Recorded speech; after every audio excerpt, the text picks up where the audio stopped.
there's fish. Got one on a little crankbait. Ooh, it's a pretty little tiger. Out of all the trout that I go and catch regularly on my channel, I think, you know, the most popular is rainbow, but people always are really curious about these tiger trout. So these are hybrid Brook brown trout, and they have some really stunning colors on them. Get this guy in the net. Of course, you can see why people are so interested in catching tigers, because they are very stunning, beautifully patterned, and they got this sort of wormy pattern, and then they'll have orange. Some of the bucks will even be even brighter orange than this. This is just a small hen, but yes, very, very beautiful fish. Okay, we'll go ahead and get her back in the water. There we go. Got her on a small crayfish pattern crankbait. So I really like hard baits for tigers. They, you know, the reason they are introduced is to manage lakes with spiny ray issues. So like this lake here, Bonaparte, they introduce them in here to help control brook trout and also smallmouth bass. So they'll eat the fry of those things. They're very piscivorous fish, and because they're sterile, they don't have to worry about them reproducing and overpopulating the lake.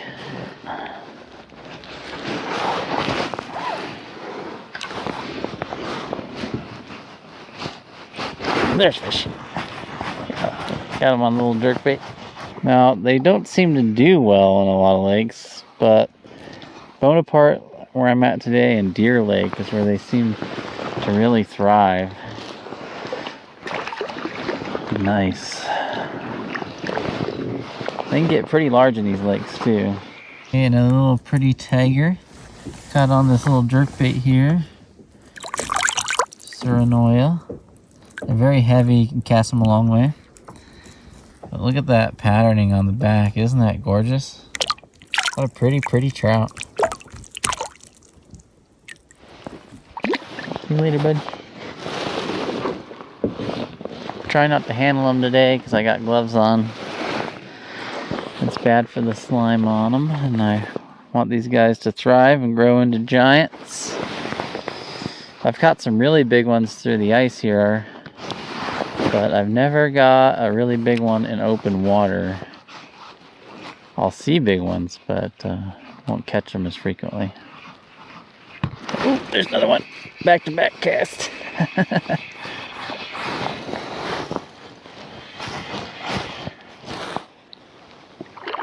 I love these little jerk baits.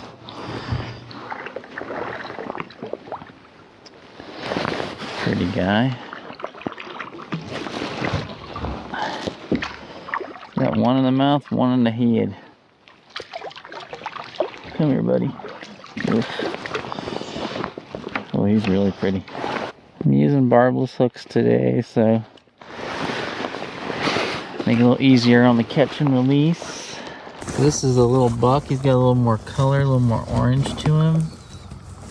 We can get him rolled sideways here. It's kind of difficult on him. There you go. Boy, isn't that pretty? Very stunning.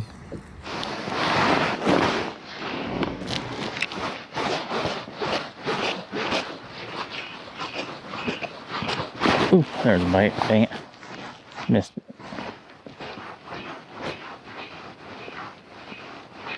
There's one. Fish after fish this morning. You'll notice I'm fishing really shallow where I'm at. It's only 4 to 6 feet deep here. I can see the bottom quite easily. This guy's all wrapped up.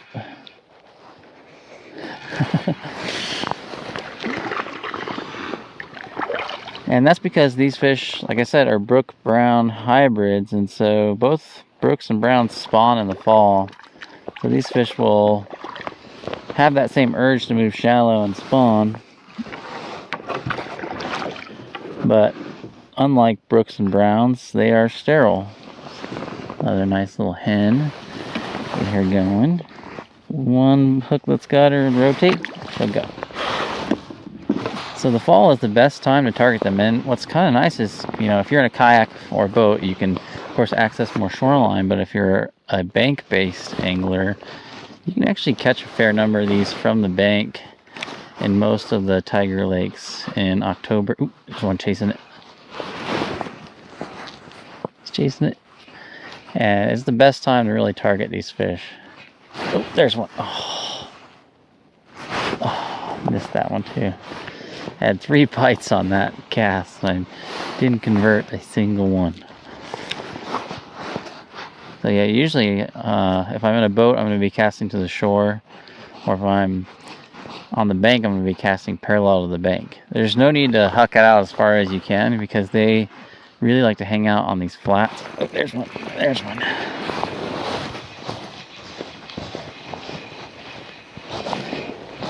Oh, popped off. That's just how it goes with barbless hooks sometimes. And because I am fishing in really shallow water, I don't want a fast sinking lure, which is why... Oh, there's fish. Oh, man, that felt like a good one. I don't want something that's going to just fall to the bottom and snag up, and that's why I really like these small jerkbaits, small shallow diving crankbaits, because you can work them over these shallow weed beds that these fish love to hang out in, and you're not going to just fall to the bottom and get hung up. I mean, sometimes I'm casting up into just 1 or 2 foot of water and working it out over that ledge out here to 5, 6 foot of water. So if you are going to fish a spinner or a spoon, just make sure you keep a steady retrieve so you don't snag up, or you can get a lighter weight one. Oh, there's one. Got it. Nice. Figured it was a matter of time. Oh, there he goes. A lot of times if you see a fish bust the surface, you can cast to them and you can get them to take it. When they're on the feed, they're really aggressive, but a lot of times I'll find tigers just kind of lounging around and not doing much, and they just won't hit anything. You can bounce right off their head.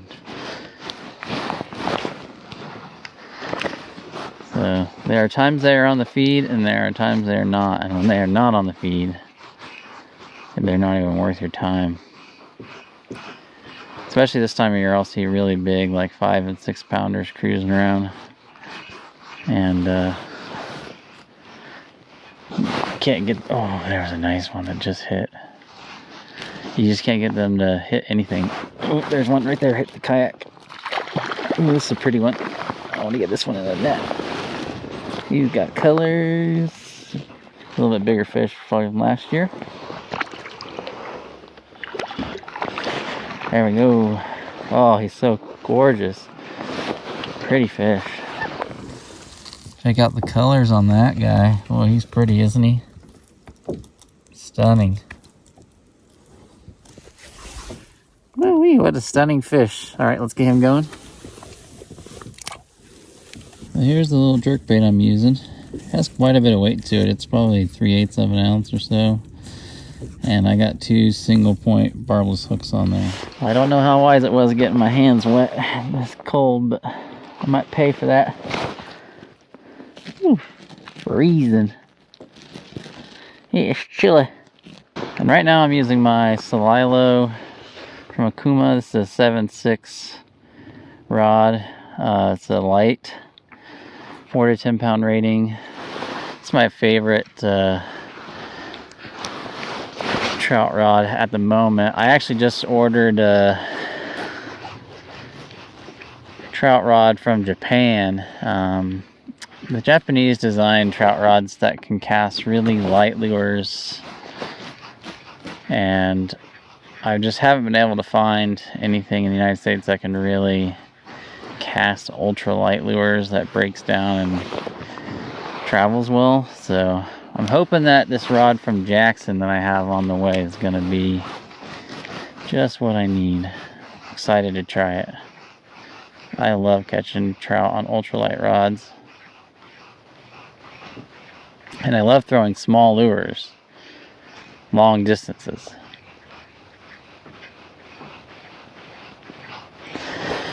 No trout falling on it now. Let's see here.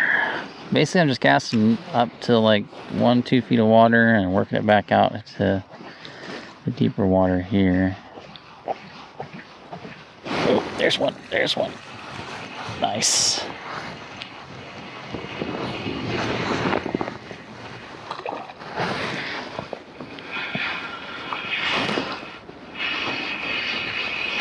Another pretty little buck.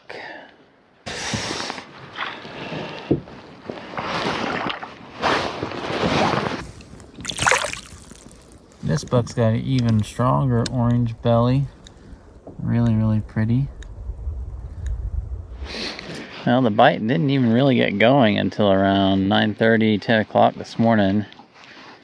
It was about 26 degrees when I got to the lake. So I don't think there's any reason to get up super early if you want to catch a fall tiger. I've always found that the mid-morning bite is best. But it usually only lasts a couple hours, and then it seems to, the bite seems to fade. In the winter, I catch quite a number of them through the ice on this lake, and in the winter is when I usually catch the largest fish. The larger fish seem to be more active feeders under the ice, especially in the early morning hours. And remarkably, I tend to catch the bigger tigers on really small gear, so don't think you have to size up to catch big tigers. There we go, there's fish. Running at me. Decent one. Nice hen. Woo! They have a little more jump and spunk than typical brown trout do. There we go. Yeah, pretty fish.